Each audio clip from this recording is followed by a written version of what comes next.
సమన్వయంతో PPP game changer అంటున్నారు రాజకీయ సామాజిక విశ్లేషకులు లింగమనేని శివరాంప్రసాద్ గారు. ఆయన ఒక వ్యాసం రాస్తూ పీపీపీ విధానం వల్ల జరిగే ప్రయోజనాలు, ప్రజలకి ప్రభుత్వానికి జరిగే మంచి కార్యక్రమాల గురించి అద్భుతంగా విశ్లేషించారు ఆయన వ్యాసం మీకోసం. పబ్లిక్ ప్రైవేట్ భాగస్వామ్యంతో కొత్త ప్రభుత్వ వైద్య కళాశాలల స్థాపనపై జరుగుతున్న చర్చ ప్రభుత్వానికి ప్రతిపక్షానికి మధ్య జరుగుతున్న సాధారణ వివాదంలా కనిపించిన ఆర్థిక వనరులున్న ప్రభుత్వం వైద్య విద్యారోగ్య రంగాన్ని దాని మౌలిక స్వభావాన్ని కోల్పోకుండా విస్తరింపజేయడం ఎలా అనేదే అసలు సమస్య. ఈ వివాదం సమకాలీన భారతదేశం సిద్ధాంతం, పాలనా సామర్థ్యం, ఆర్థిక పరిమితుల మధ్య ఉన్న లోతైన విభజనను స్పష్టంగా వెలికితీస్తున్న అరుదైన విధాన చర్చకు దారితీస్తోంది. పెరుగుతున్న జనాభాకు అనుగుణంగా దేశంలో నాణ్యమైన వైద్య విద్యను విస్తరించడానికి, ఆరోగ్య సేవలను మెరుగుపరచడానికి పీపీపీ విధానంలో కొత్త వైద్య కళాశాలలను ఏర్పాటు చేయాలన్న నీతి ఆయోగ్ భావనకు అనుగుణంగా ఒక్క వైద్య కళాశాల కూడా లేని జిల్లాలలో అప్పటికే ఉన్న జిల్లా లేదా రిఫరల్ ప్రభుత్వ ఆసుపత్రులకు జత చేసి 157 కొత్త వైద్య కళాశాలలను కేంద్ర ప్రాయోజిత పథకం కింద ఏర్పాటు చేయడానికి కేంద్ర ప్రభుత్వం అనుమతించింది. వైద్య విద్యారోగ్య రంగంలో నిధుల సమీకరణ, నైపుణ్యం, సృజనాత్మకత పరంగా పీపీపీ చాలా లాభదాయకమైనదని, దీని వలన ప్రాజెక్టుల స్థిరాభివృద్ధి సాధ్యమై జవాబుదారీతనం, పారదర్శకత ఇనుమడించి గ్రామీణ భారతంలో ఆధునిక వైద్య సదుపాయాలు అందుబాటులోకి వస్తాయని కేంద్ర ప్రభుత్వం పేర్కొంది. పీపీపీ ప్రాజెక్టులను ప్రోత్సహించేందుకు కేంద్ర ప్రభుత్వం వయబిలిటీ గ్యాప్ ఫండింగ్ కింద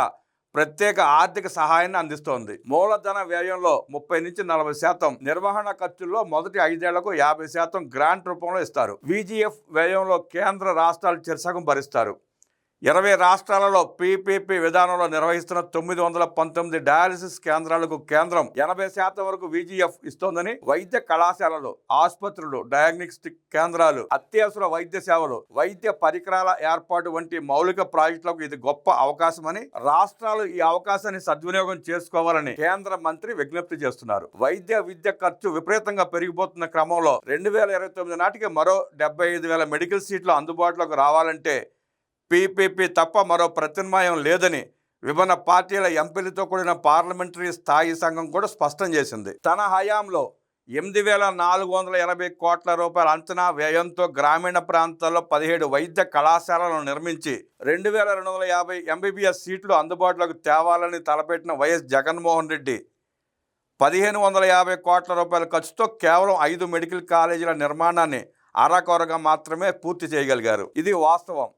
అందుకే నిధుల కొరతతో సుదీర్ఘకాలం పాటు నిర్మాణాలు కొనసాగే దుస్థితికి చరమగీతం పాడి వైద్యారోగ్య సేవలను గ్రామీణ ప్రాంతాలకు వేగంగా విస్తరించడం కోసం మౌలిక సదుపాయాల కల్పనలో విజయవంతమైన పీపీపీ విధానాన్ని అనుసరించాలని ఏపీ ప్రభుత్వం ఆలోచన. అయితే వైద్యారోగ్య విషయంలో పీపీపీతో ప్రభుత్వ సొమ్మును ప్రైవేటు వారికి దోచిపెడుతున్నారని, ప్రభుత్వ కళాశాలలను ప్రైవేటైజ్ చేస్తున్నారని విపక్షం ఆరోపిస్తోంది. నిజానికి ఒక్క ఏపీలోనే కాదు, VGF ద్వారా దేశంలోని వివిధ జిల్లాల్లో పీపీపీ ప్రాజెక్టులకు కేంద్ర మంత్రి జేపీ నడ్డా శంకుస్థాపన చేశారు. పీపీపీ విధానంలో రిజర్వేషన్లు ఉండవని, పేద విద్యార్థులకు వైద్య విద్య దుర్లభం అవుతుందనే విమర్శలు నిరాధారం. నిజానికి జీవో నెంబర్ 107, 108, 133, 204 ద్వారా కొత్త ప్రభుత్వ వైద్య కళాశాలలోని మొత్తం సీట్లలో 15% ఆల్ ఇండియా కోటా పోగా మిగిలిన సీట్లలో సగం జనరల్ విభాగం 15,000 రూపాయలు, 35% సెల్ఫ్ ఫైనాన్స్ 12 లక్షల రూపాయలు, 15% NRI 20 లక్షల రూపాయలు కోటాగా నిర్ధారించి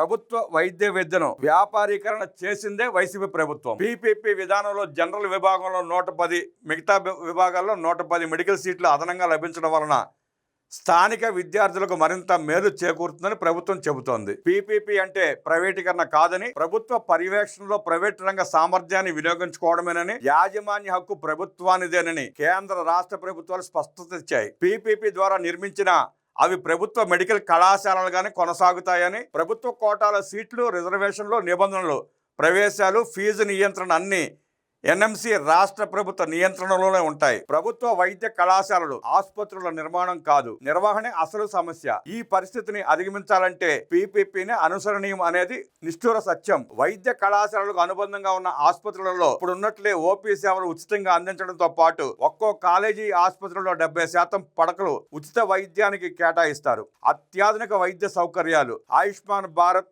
NTR వైద్య సేవా పథకం క్రింద యూనివర్సల్ హెల్త్ పాలసీతో పాటు సూపర్ స్పెషలిస్ట్ డాక్టర్ల సేవలు అందుబాటులో ఉండటం వలన పేదలకు కార్పొరేట్ వైద్యం ఉచితంగా అందుతుందని కూటమి ప్రభుత్వం చెబుతోంది. గతంలో పేదలకు కార్పొరేట్ వైద్యం అంటూ ఆరోగ్యశ్రీని పొగిడిన మేధావులు పేదలకు అదే కార్పొరేట్ వైద్యం పీపీపీ ద్వారా లభిస్తుందంటే విమర్శించడం విచారకరం. వాస్తవంలో పేదలకు వైద్య ఆరోగ్య రంగంలో నాణ్యమైన వైద్య సేవలు అందే విధంగా ప్రభుత్వం, ప్రైవేట్ భాగస్వామ్యాలు సమన్వయంతో పనిచేస్తే ఆరోగ్య రంగంలో కూడా పీపీపీ గేమ్ చేంజర్ గా మారే అవకాశం ఉంది.